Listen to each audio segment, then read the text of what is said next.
भारत में 125 crore mobile phone user हैं, जिसमें से 90% प्रीपेड प्लान के यूजर हैं। सर, आज मैं प्रीपेड प्लान के जो मोबाइल यूजर्स हैं उनकी ओर से दो समस्याएं उठाना चाहता हूं। सर, पहली समस्या है कि रिचार्ज खत्म होने के बाद आउटगोइंग के साथ साथ इनकमिंग कॉल का भी बंद होना। सर, जब प्रीपेड प्लान एक्सपायर होता है या मोबाइल रिचार्ज की वैलिडिटी खत्म होती है तो आपकी आवाज बंद कर दी जाती है। फोन मेरा, सिम कार्ड मेरा, नंबर मेरा। तो सर, रिचार्ज खत्म होने के बाद आउटगोइंग कॉल बंद होना समझ आता है, लेकिन इनकमिंग कॉल बंद होना सरासर मनमानी है। सर, हमारा मोबाइल नंबर आज हमारी डिजिटल पहचान बन चुका है।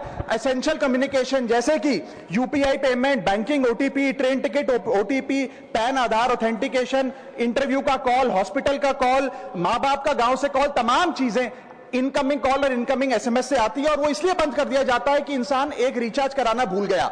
सर, इनकमिंग कॉल बंद करना is not stopping of a service, ये हमारे राइट टू कम्युनिकेशन को स्टॉप करने जैसा है। सर, जैसे आपका आधार कार्ड इसलिए एक्सपायर नहीं हो जाता कि आपने डिटेल अपडेट नहीं करी, या आपका बैंक का खाता इसलिए बंद नहीं हो जाता कि आपने मंथली डिपॉजिट जमा नहीं किया, या आपका वोटर आईडी इसलिए सस्पेंड नहीं हो जाता कि आप एक चुनाव में वोट डालना भूल गए। ठीक उसी तरह आपका मोबाइल नंबर इसलिए सस्पेंड और डीएक्टिवेट नहीं होना चाहिए कि आप एक रिचार्ज भूल गए। सर, मैं सदन में फ्री आउटगोइंग की मांग नहीं कर रहा, फ्री डेटा की मांग नहीं कर रहा, लेकिन इनकमिंग कॉल फैसिलिटी की गारंटी होनी चाहिए। मेरी 3 स्पेसिफिक मांग है। पहली, प्रीपेड मोबाइल कनेक्शन में इनकमिंग कॉल और इनकमिंग एसएमएस कम से कम 1 साल तक कंटिन्यू रहे, चलता रहे from the date of the last recharge, ताकि एसेंशियल कम्युनिकेशन चलती रहे। दूसरी, deactivation of the mobile number after 3 years. ऐसा ना हो कि आपका मोबाइल नंबर किसी को आपका मोबाइल नंबर बंद करके किसी और को अलॉट कर दिया जाए। कम से कम 3 साल का ग्रेस पीरियड देना चाहिए from the date of the last recharge. And third demand, mobile operator should introduce a low cost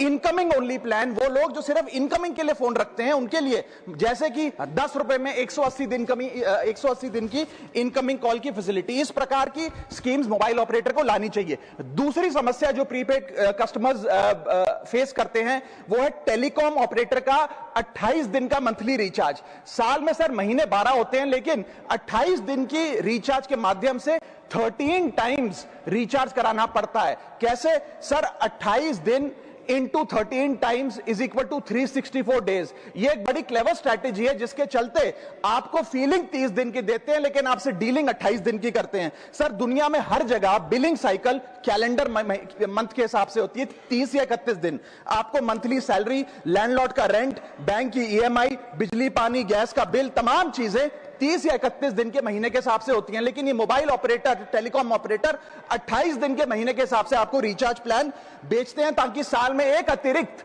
recharge आपको मिल जाए। मैं उम्मीद करता हूं कि इसे भी समाप्त किया जाएगा।